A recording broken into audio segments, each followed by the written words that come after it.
నమస్తే, నేను Kavitha. Welcome to I dream news. ఇస్ బార్ 400 పార్ ఈ మాట దేశవ్యాప్తంగా ప్రతి చోట ప్రధానమంత్రి నరేంద్ర మోదీ చెప్తూ వస్తున్నారు. ప్రతి ప్రచార కార్యక్రమంలో, బహిరంగ కార్యక్రమాల్లో కూడా ఇదే వినిపిస్తోంది. ఇదే మాట ఆంధ్రప్రదేశ్లో జరిగినటువంటి ప్రజాగళం సభలో కూడా వినిపించింది. అయితే ప్రత్యేకంగా ఆంధ్రప్రదేశ్ గురించి ఎందుకు మాట్లాడలేకపోయారు? అక్కడ పొత్తులో భాగమైనటువంటి టీడీపీ, జనసేన, బీజేపీ ఆంధ్రప్రదేశ్ గురించి ఎందుకు మాట్లాడట్లేదు? ప్రస్తుతం మనతో పాటుగా ఉన్నారు కాలమిస్ట్, సీనియర్ జర్నలిస్ట్, సైకాలజిస్ట్ విశేష్ గారు. నమస్కారం అండి. సో ప్రజాగళం సభ, ఫస్ట్ సభ, వెరీ ఫస్ట్ సభ ఆఫ్టర్ అనౌన్సింగ్ కూటమి. ఓవరాల్గా చూసిన తర్వాత ఏమనిపించింది మీకు? అంటే నేను ఓపెన్గా మాట్లాడితే ఒక ముద్ర వేస్తారు వైఎస్ఆర్సీకి అనుకూలం అని చెప్పేసి. అనుకున్నా వాళ్ళు ఎన్ని అనుకున్నా కానివ్వండి, టోటలీ డిసప్పాయింటెడ్ మీటింగ్. జనాలు ఎంత పెద్దగా ఆశించిన మొత్తంలో వచ్చినట్లు నాకైతే నాకు కనిపించలేదు. ఎందుకంటే నేను కావాలనే TV5 ABNలోనే చూశాను. ఎందుకంటే సాక్షిలో చూస్తే మళ్ళీ వాళ్ళు ఎలాగూ తక్కువ మంది చూపిస్తారు కాబట్టి బ్యాక్ నుంచి తీస్తారు. సో అందుకని ABN TV5లోనే చూశాను. సో ఆశించినంత మంది అయితే వచ్చినట్టు నాకు అనిపించలేదు. Okay, it's good enough. కాకపోతే 3 పార్టీలు కలిసి ఏర్పాటు చేస్తున్న మొదటి సభకి స్థాయిలో అయితే ప్రజలు రాలేదు. ఆ స్థాయిలో సభ జరగలేదు. ఆ స్థాయిలో ప్రజల నుంచి కూడా ఆ రెస్పాన్స్ అనేది నాకు కనిపించలేదు. ఎందుకంటే మనము it is always a comparison.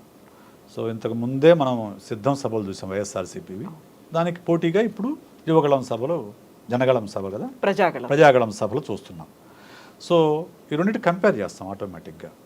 అక్కడ అంత నాయకులు మాట్లాడింది కూడా ఇప్పుడు మేము అధికారంలోకి రావాలి అంటే జెండాలు వేరైనప్పటికీ ఎజెండా మాత్రం ఒకటే. ఆ ఎజెండా ఏంటో క్లియర్గా చెప్పినప్పటికి కూడా ఎందుకని మేము మీ వైపు చూడాలి, ఇప్పుడున్నటువంటి జగన్ కాకుండా ఎన్డీఏ వైపు లేకుంటే మీ కూటమి వైపు మేము రావాలంటే ఉండేటువంటి ఒక ప్లస్లు ఏముంటాయి అందులో? అది అనౌన్స్ చేశారా? బేసిక్గా చంద్రబాబు నాయుడు గారు, పవన్ కళ్యాణ్ మర్చిపోతున్న విషయం ఏంటంటే జగన్మోహన్ రెడ్డి తిడితే ఓట్లు రావు. కేవలం జగన్మోహన్ రెడ్డి తిట్టినంత మాత్రాన, వైఎస్ఆర్సీపీ తిట్టినంత మాత్రం ఓట్లు రావు. నువ్వేం చేస్తావో చెప్పాలి. జగన్ తప్పులు చేశాడు, 100 తప్పులు చేశాడు. నువ్వు చూపిస్తున్నావు ఈ తప్పు అని చూస్తున్నావు. దాన్ని నువ్వు ఎలా సరి చేస్తావు? నువ్వు వస్తే ఏం చేస్తావు? నువ్వు వస్తే ఏం చేస్తాన విషయం చెప్పకుండా నువ్వు ఎన్ని ఆరోపణలు చేసినా కానీ ఆరోపణలే అవుతాయి తప్ప అవి నీకు ఓట్లు తీసుకురావు. ఎందుకు చెప్తున్నా అంటే ఇప్పుడు కొంతమంది నాయకులు మనం ఇంకా కూడా న్యూస్ పేపర్ ఏజ్లోనే ఉన్నామని అనుకుంటూ ఉన్నారు. కానీ we are in digital age, we are in social media ఏజ్లో ఉన్నాం మనం. ఏ రోజు ఎక్కడ ఒక విషయం జరిగింది అని అంటే ఇమ్మీడియట్గా అది సోషల్ మీడియాలో వచ్చేస్తుంది, వైరల్ అయిపోతుంది. సో మీరు పేపర్లలో రాసి, అంటే ఏది ఈ సభకు జనాలు రాలేదని కానీ, అది సిద్ధం సభలకు జనాలు రాలేదని రాయొచ్చు, లేకుంటే ప్రజాగళం సభకి విపరీతంగా వచ్చారని రాయొచ్చు పేపర్లలో. కానీ మీడియా, సోషల్ మీడియా దాన్ని నువ్వు మోసం చేయలేవు, వెంటనే వీడియోస్ వచ్చేస్తాయి. ఇంకొకటి, there is no substitute to your experience. మీరు ఏదైనా మోసం చేయగలరు కానీ ఒక వ్యక్తి యొక్క పర్సనల్ ఎక్స్పీరియన్స్ని ఎవ్వరూ మోసం చేయలేరు. సపోజ్ ఇప్పుడు జగన్మోహన్ రెడ్డి ప్రభుత్వం, వైఎస్ఆర్సీపీ ప్రభుత్వం వల్ల గ్రామాల్లో లబ్ధి పొందుతున్న వాళ్ళు ఉన్నారు. నువ్వు 100 అబద్ధాలు రాయి పేపర్లో, 100 రకాల ప్రచారం చేసుకో, అతని ఎక్స్పీరియన్స్ నువ్వు మార్చలేవు. నా కళ్ళ ముందు కనిపిస్తోంది అతని ఎక్స్పీరియన్స్. అది పర్సనల్ ఎక్స్పీరియన్స్ అనేవి చాలా స్ట్రాంగ్గా ఉంటాయి. అది ఒక అమ్మ ఒడి పొందిన మహిళ కావచ్చు, లేకుంటే ఇప్పుడు 3,000 రూపాయల పింఛన్ తీసుకున్న వృద్ధురాలు కావచ్చు, లేకుంటే ట్యాబ్ అందుకున్న స్టూడెంట్ కావచ్చు. వాళ్ళ ఎక్స్పీరియన్స్ నువ్వు తప్పుడు వార్తలతోనూ తప్పుడు కథనాలతోనూ నువ్వు మార్చడం అసాధ్యం. Psychologically they are so strong because they are their personal things, personal experience. ఈ విషయం మర్చిపోతున్నారు. ఈ విషయం నాయకులు మర్చిపోయి మనం మీడియాని మేనేజ్ చేయడం ద్వారా మనము ఎలాగైనా కానీ వాళ్ళ మనసుల్ని మ్యానిపులేట్ చేయొచ్చు అనే ఒక భ్రమల్లో ఉన్నారు. ఈ భ్రమలు అనేవి ఖచ్చితంగా వాళ్ళకి ఎదురు దెబ్బ కొడతాయని నా అంచనా. ఉమ్, ఏం చేయాలంటే వాళ్ళు, బాబు జగన్మోహన్ రెడ్డి ఇక్కడ తప్పులు చేశాడు, తప్పులు చేయలేదని అనలేదు. ఇప్పుడు ఏ ప్రభుత్వం అయినా కానీ ఇచ్చిన హామీలు 100% నెరవేర్చడం అసాధ్యం. ఓకే, ఏవో కొన్ని వైఎస్ఆర్సీపీ ప్రభుత్వంలో కూడా చేయని పనులు ఉన్నాయి, ఉమ్, లేవనేం కాదు. వాటిని నువ్వు ఎత్తి చూపుతూ నువ్వేం చేస్తావో చెప్పాలి. నిన్న ప్రజాగళం సభ చేసుకుంటే, బహిరంగ సభ, పవన్ కళ్యాణ్ ఏమో జగన్మోహన్ రెడ్డిని తిట్టడంతో సరిపెట్టాడు. ఉమ్, అందులో వాళ్ళు ఏం చేస్తారు, పవన్ కళ్యాణ్ ఎప్పుడూ కూడా, ఇప్పుడే కాదు ఆ వారాహి సభల్లో కానీ ఇంకో సభలో కానీ అతను విమర్శించడమే తప్ప మా కూటమి లేకుంటే మేము అధికారంలోకి వస్తే ఏం చేస్తామనే విషయం ఎక్కడ చెప్పడంలా ఒకటి.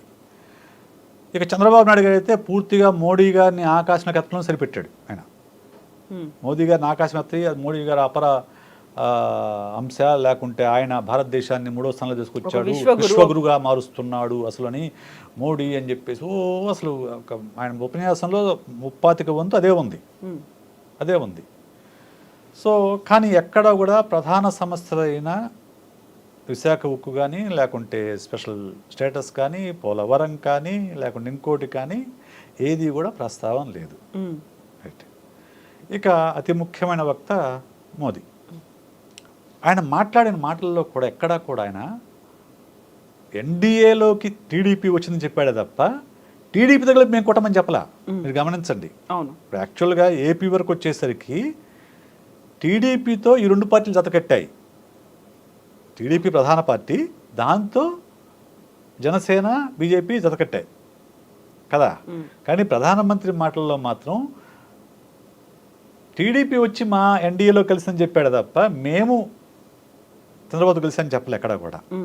అలాగే ఆయన మేము గెలుస్తామన్నాడు తప్ప ఆంధ్రప్రదేశ్ గురించి ప్రస్తావించడం చాలా తక్కువ ప్రస్తావించారు ఆయన. అందులోనూ వైఎస్ఆర్సీ ప్రభుత్వం పైన ఒక్కటే ఒక విమర్శ చేశాడు, ఇక్కడ మంత్రులు కూడా అవినీతిలో పోటీ పడుతున్నారని చెప్పేసి పోటీ చేస్తే తప్ప అంతకు మించిన విమర్శ లేనే లేదు. ఓకే, మొత్తంగా అయితే ఇది అనుకున్న అంటే వాళ్ళ మధ్యలో సఖ్యత అనేది మనస్ఫూర్తిగా లేదు అనే విషయాన్ని చెప్తుంది. నాకు అర్థమైంది. ఓకే, సో విశేష్ గారు, ఇప్పుడు నిన్న సభ తర్వాత ప్రధానమంత్రి నరేంద్ర మోదీ ఈరోజు కూడా జగిత్యాల్లో జరిగిన ఒక బహిరంగ సభలో పాల్గొన్నారు. ఆ తర్వాత అంటే ఈరోజు పొద్దున ట్వీట్ చేసింది నేను మీకు చదివి వినిపిస్తాను. 9:45 AM ఈరోజు మార్నింగ్ చదివారు. I will be addressing rallies in Jagtial and Shivamogga today. Later in the evening will join the road show in Coimbatore. Be it Telangana, Karnataka or Tamil Nadu, there is exceptional fervour in the NDA's favour. ఇందులో నిన్న వెళ్ళొచ్చిన ఏపీ గురించి లేదు, అసలు కేవలం Telangana, Karnataka and Tamil Nadu గురించే మాట్లాడారు ఆయన. నేను చెప్తుంది అదే కదండి. ఇప్పుడు ఆ పొత్తు అనేది బలవంతపు కాపురం లాగా ఉందే తప్ప కలిసి ఇష్టపడి చేసుకున్న కాపురం లాగా లేదు. అది వాళ్ళ కదలికల్లోనూ, వాళ్ళ మాటల్లోనూ, వాళ్ళ ఉపన్యాస ధోరణిలోనూ చాలా స్పష్టంగా మనకు అర్థమవుతుంది. ఈరోజు మోడీ ట్వీట్ నేను కూడా ఉదయం చూసిన తర్వాత నాకు ఇంకా స్పష్టంగా తెలుస్తుంది. ఎందుకనంటే ఒకటండి, పాలిటిక్స్లో విమర్శించటం అనేది సహజం. విమర్శలు ఉండొచ్చు కూడా, విమర్శించాలి కూడా, కానీ అది పర్సనల్ లెవెల్కి వెళ్ళకూడదు. పర్సనల్ విమర్శలు చేసినప్పుడు ఎక్కడో ఒక చోట, రాజకీయ నాయకులు కూడా మనుషులే కదా, రాజకీయ నాయకులు ఏమి దేవుళ్ళు కాదు కదా, వాళ్ళు మనుషులే, వాళ్లకు మనోభావాలు ఉంటాయి, వాళ్ళు హర్ట్ అవుతారు, వాళ్ళకి కోపం వస్తుంది, వాళ్లకు మనసులో పెట్టుకుంటారు, ఇవన్నీ జరుగుతాయి. రైట్. గత ఎన్నికల్లో చంద్రబాబు నాయుడు గారు మోదీని అడ్డదిడ్డంగా తిట్టేశాడు. భార్యను వదిలేశాడని, కుటుంబాన్ని పట్టించుకోడు, ఏనేం దేశాన్ని పాలిస్తాడని, ఇది నానా మాటలు మాట్లాడేశాడు. ఇప్పుడు అవన్నీ మర్చిపోతాడంటారా మోడీ? నీ అవసరం కోసం నువ్వు వెళ్ళి మళ్ళా ఎన్డీఏలో చేరినంత మాత్రాన, అది ఎన్డీఏలో చేరిక కూడా ఏమి ఈజీగా జరగలేదు కదా, చాలా రోజుల పాటు నిరీక్షిస్తే సరే ఏదో అన్నట్టుగా వాళ్లకు కొంచెం ఏపీలో గ్రిప్ దొరుకుతుందని చేర్చుకున్నారు తప్ప అదేమీ ఇష్టపడి చేర్చుకున్నట్లుగా అయితే కనిపించడం లేదు. అది it is very clear from yesterday's public meeting and today's Modi's tweet. Clear. ఎందుకంటే ఒక ఒక వ్యక్తి ఒక ఉపన్యాసం ఇస్తున్నాడన్నా ఒక ట్వీట్ చేస్తున్నాడు కానీ మనసులోని మాటలే కదా, మనసులోని మాటలే. అందులోనూ ఒక పదవి ఒక స్థాయిలో ఉన్న వాళ్ళు పబ్లిక్ డొమైన్లో చేసే ప్రతి పదాన్ని చాలా ఆచితూచి ఆలోచించుకొని చేస్తారు బాధ్యతాయుతంగా. ఎందుకంటే ఒకసారి ట్వీట్ చేశాక లేకపోతే ఒకసారి మాట్లాడాక మళ్ళీ వెనక్కి తీసుకోలేమనే ఉద్దేశం ఉంటుంది కాబట్టి మాట్లాడతారు. సో ఆయన ట్వీట్ చేసి అందులో ఏపీ లేదంటే ఏం అర్థం చేసుకోవాలి దాన్ని బట్టి? నిన్ననే జరిగింది, అదేం ఎప్పుడో జరిగింది కాదు, నిన్న జరిగిన మీటింగ్. అంటే he is not happy with that meeting or he is not with that alliance. Maybe he joined by some compulsions, ఏదో జాయిన్ అయి ఉండొచ్చు. కానీ అంత మనస్ఫూర్తిగా జరిగిన కాపురం అయితే నాకు అనిపించట్లేదు. సేమ్ ఒక నేషనల్ మీడియా కండక్ట్ చేసినటువంటి ఒక కాంక్లేవ్లో అమిత్ షా కూడా ఇదే మాట్లాడినారు. ఆ క్వశ్చన్ జర్నలిస్ట్ వేసినప్పుడు అప్పుడు తప్పు తెలుసుకున్నారు, వెళ్ళిపోయారు, మళ్ళీ మా దగ్గరికి వచ్చారు అనే మాట.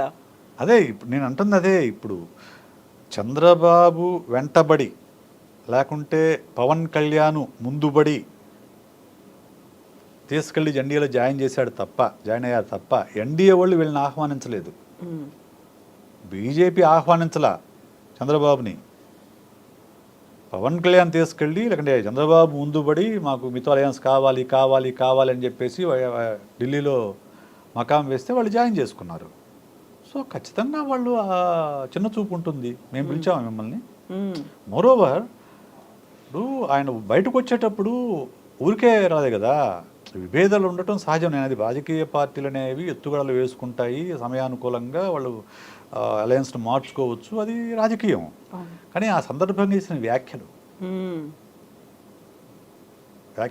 అవి వాళ్ళు మనసులో పెట్టుకున్నప్పుడు ఇలాంటి మాటలే వస్తాయి.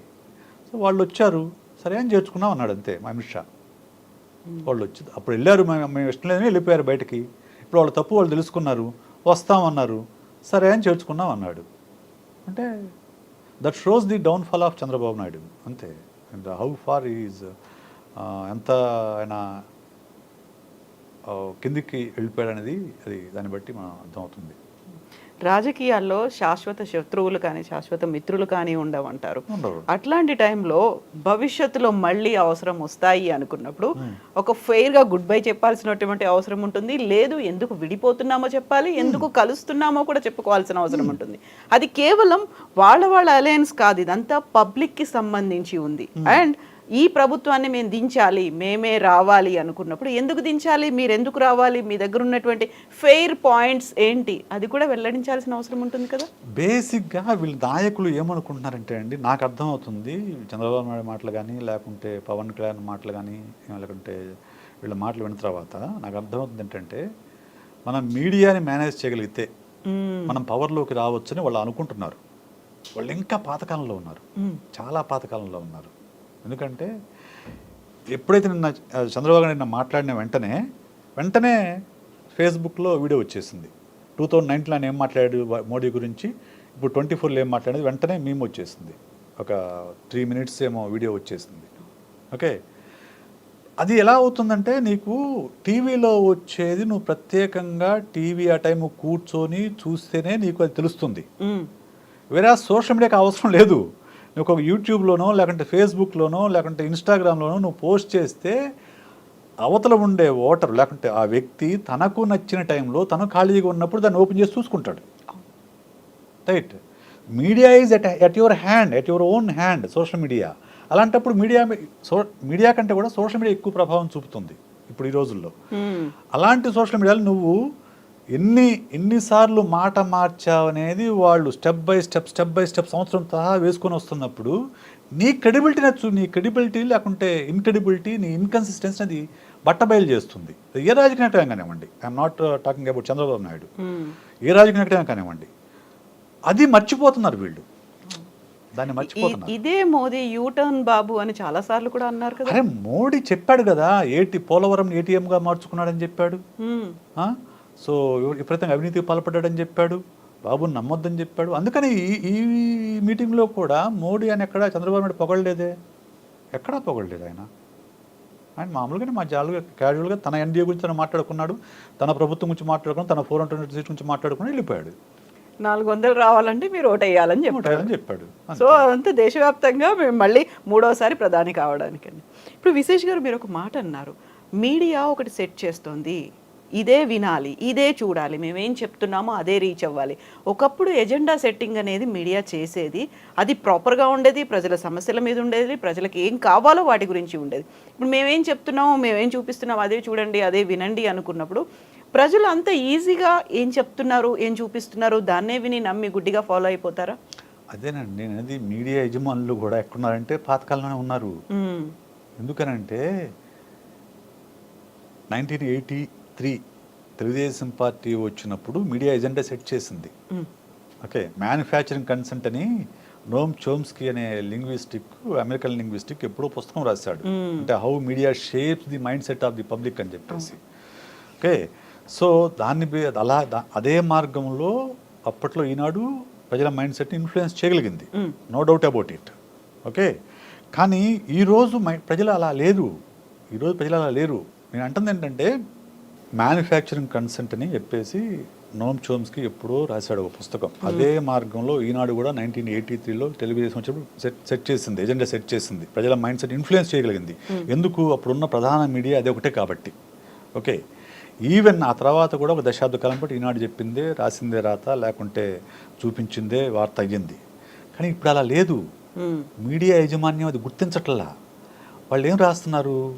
సో ఆంధ్రప్రదేశ్ మొత్తం కూడా శ్రీలంకగా మారిపోయింది అని రాస్తున్నారు.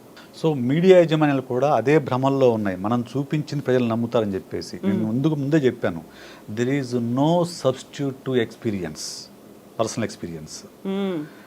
గ్రామాల్లో ఉన్న వ్యక్తికి నిజంగా మేలు జరిగితే, లేకుంటే గ్రామాల్లో నిజంగా అభివృద్ధి జరిగితే దాన్ని ఏ వార్తలు కూడా దాన్ని మాయం చేయలేవు, దాన్ని ప్రజల యొక్క మనసుల నుంచి తీసేలేవు, మార్చలేవు. ఒకవేళ గ్రామం నిజంగా అభివృద్ధి జరగకపోతే నువ్వు రాసినా రాయకపోయినా వాడు వ్యతిరేకంగా ఓటేస్తాడు. ఓకే, సో అందుకని ఇటువైపు సాక్షి అయినా, అటువైపు ఏబిఎన్ లేకుంటే ఈనాడు, ఆంధ్రజ్యోతి అయినా కానీ మనము వార్తలు రాసినంత మాత్రాన ప్రజలు మన మాటలు నమ్ముతారు, మన వార్తలు నమ్ముతారు అనుకుంటే అంతకంటే భ్రమ ఇంకోటి ఏమి లేదు. ఎందుకంటే ఈరోజు ప్రజలకు కూడా స్పష్టంగా తెలుసు, ఎందుకంటే ఏ పేపరు ఏ పార్టీకి అనుకూలం, ఏ ఛానల్ ఏ పార్టీని సపోర్ట్ చేస్తుంది, ఇది స్పష్టమైన అవగాహన ఉంది. గతంలో అంటే న్యూట్రల్ అనే ఒక ముసుగులో ఉండేవి కాబట్టి, న్యూట్రల్ ముసుగులో ఉండేవి కాబట్టి ప్రజలు నమ్మారు. ఈరోజు సాక్షి న్యూట్రల్ నమ్ముతారు ఎవరన్నా? సాక్షి న్యూట్రల్ పత్రిక అని చెప్పేసి అంతకుముందు కొంత ప్రయత్నం చేశారు. అప్పుడు నేను సాక్షిలో పనిచేస్తున్నా, చెప్పాను ఎవరిని నమ్మడు సార్, ఎందుకు మన ఊరికే ప్రయత్నం చేయటము, ఎందుకంటే ఒక పైన వైఎస్ఆర్ ఫోటో పెట్టి నువ్వు న్యూట్రల్ అంటే ఎవడు నమ్ముతాడు? సో అలాగే ఇప్పుడు ఆంధ్రజ్యోతి కానివ్వండి, ఈనాడు కానివ్వండి, ఏబిఎన్ ఛానల్, TV5 వీటి ఎవరు నమ్ముతారా న్యూట్రల్ అంటే? వాళ్ళు చెప్తారు మేము ప్రజాపక్షము, మేము న్యూట్రల్ అని చెప్పేసి. ఎప్పుడు నమ్ముతారంటే మీరు టీడీపీని కూడా అదే స్థాయిలో విమర్శించినప్పుడు, టీడీపీ అధికారం ఉన్నప్పుడు కూడా మీరు అదే స్థాయిలో వార్తలు రాసినప్పుడు అప్పుడు నమ్ముండేవాళ్ళు. మీరు అప్పుడు రాలేదు కాబట్టి నమ్మరు. మీరు టీడీపీ మీడియా, సాక్షి, వైఎస్ఆర్సీపీ మీడియా. సో ఈ రెండు మీడియాలు మాయ చేయలేవు. ప్రజల పర్సనల్ ఎక్స్పీరియన్స్ ఏదైతే ఉందో అది మాత్రమే క్రైటీరియాగా రేపు ఎలక్షన్స్ జరుగుతాయి. ఇంకొకటి, ఏ ఎలక్షన్ అయినా కానివ్వండి, ప్రజలు చూసేది నాయకుడు, ఈ నాయకుడు వస్తే మన ఆశలు నెరవేరుతాయా, ఈ నాయకుడు వస్తే అభివృద్ధి జరుగుతుందా, ఈ నాయకుడి మాటలు మనం నమ్మొచ్చా, ఈ నాయకుడు వస్తే మనకు మేలు జరుగుతుందా అనేది చూస్తారు. సో అది ఆ క్రెడిబిలిటీని ఎవరైతే సంపాదించుకుంటారో ఆ నాయకుడు ఉన్న పార్టీ కొట్టేస్తారు. హూఎవర్ ఇట్ మైట్ బి, ఆ క్రెడిబిలిటీని ఎవరైతే సంపాదించుకోలేరో ఆ నాయకుడు ఉన్న పార్టీ కొట్టేస్తారు. అది తెలుగుదేశం అయినా, టీడీపీ అయినా, అదే తెలుగుదేశం అయినా, వైఎస్ఆర్సీపీ అయినా, జనసేన అయినా కానీ ఆ క్రెడిబిలిటీ ఎంతవరకు సంపాదించుకున్నారు అనేది ఇక్కడ criteria. Chandrababu Naidu, BJP, JSP, Janasena 3 పొత్తు పెట్టుకున్నాయి. ఎప్పుడు 2014లో పొత్తు పెట్టుకొని ముగ్గురు భుజాలు కలుపుకొని ప్రత్యేక హోదా ఇస్తామని మోడీ గారు హామీ ఇవ్వడము, పోలవరం చేయడం అన్నీ చేశారు. 2019లో ఒకళ్ళనొకళ్ళు నానాబూతులు తిట్టుకున్నారు. ఓకే, మళ్ళీ ఇప్పుడు 2024 మేము కలిసిపోయాం, మమ్మల్ని నమ్మండి అని చెప్తున్నారు. సో ఈ ఇన్కన్సిస్టెన్సీ అనేది, ఈ కాంట్రవర్షియల్ స్టేట్మెంట్స్ అనేవి వాళ్ళ క్రెడిబిలిటీని పూర్తిగా దెబ్బ కొడతాయి. ఓకే, వేరాజ్ జగన్మోహన్ అనే వ్యక్తి 2014లోనూ ఒంటరిగానే పోటీ చేశాడు, 2019లోనూ ఒంటరిగానే పోటీ చేశాడు, 2024 ఒంటరిగానే పోటీ చేస్తున్నాడు. మేము ఎప్పుడూ ఏ పార్టీతో పొత్తు పెట్టుకోము, మేము ఒంటరిగానే పోటీ చేస్తామని గట్టిగా చెప్తున్నారు. అది ఖచ్చితంగా తన క్రెడిబిలిటీని పెంచుతుంది. ఇంకోటి ఇక్కడ ప్రధానమైన డిఫరెన్స్ ఏంటంటే రెండు పార్టీల మధ్య, జగన్మోహన్ రెడ్డి నేను నా 5 ఏళ్ల పాలనలో మీకు మేలు జరిగి ఉంటే నాకు ఓటు వేయండి, లేదంటే మీరు నమ్మితే ఓటేయండి, మేలు జరిగింది మీరు నమ్మితే నాకు ఓటు వేయండి, లేకుంటే వేయొద్దని చెప్పండి. ఇంత బోల్డ్ స్టేట్మెంట్ నేను ఈ మధ్య కాలంలో రాజకీయ నాయకులు ఎవరి దగ్గర చూడాల. వేరాజ్ 14 ఏళ్ళు ముఖ్యమంత్రిగా పనిచేసిన చంద్రబాబు నాయుడు గారు ఆ మాట అనలేకపోతున్నాడు. నా 14 ఏళ్ల పాలన చూసి మీరు ఓటేయండి అనలేకపోతున్నాడు. అనగలిగితే అప్పుడు బస్తీ మీద సవాల్ అనుకోవచ్చు, సిద్ధమయ్యారని. ఆ మాట ఆయన అనలేకపోతున్నాడు. ఇప్పుడు ఆటోమేటిక్గా సైకలాజికల్ అడ్వాంటేజ్ జగన్మోహన్ రెడ్డికి ఉంటుంది. ఆయన క్రెడిబిలిటీ కానివ్వండి, అతని యొక్క స్ట్రైట్ ఫార్వర్డ్గా అతను అపీల్ చేయడం కానివ్వండి, ఖచ్చితంగా ఈ రోజుకైతే అడ్వాంటేజ్ వైఎస్ఆర్సీకి ఉందని చెప్పవచ్చు. సో పరిస్థితులు రాజకీయాలు డైనమిక్గా ఉంటాయి, ప్రజల మనసులు ఎలా మారుతాయి అనేది మనం చెప్పలేము. కానీ as a psychologist, as an observer, as I have 25 years of experience in media, నా అంచనా ప్రకారం అయితే ఈసారి పూర్తి అడ్వాంటేజ్ వైఎస్ఆర్సీపీకే ఉంటుంది. ఓకే, బికాజ్ నాకు రాజకీయాల గురించి బేస్ చేసుకుని చెప్పడంలా, నేను కేవలం ప్రజలు ఎలా ఆలోచిస్తారు, ప్రజలు ఏది చూసి ఓటేస్తారు అనే సైకలాజికల్ పాయింట్స్ని మాత్రమే దృష్టిలో పెట్టుకుని ఈ విషయం మాట చెప్తున్నా. సో నాకున్న అవగాహన మేరకు అయితే వైఎస్ఆర్సీపీ అడ్వాంటేజ్ ఉంటుంది. ఎస్ వి శేష్ గారు, థ్యాంక్ యూ సో మచ్ అండి. Thank you.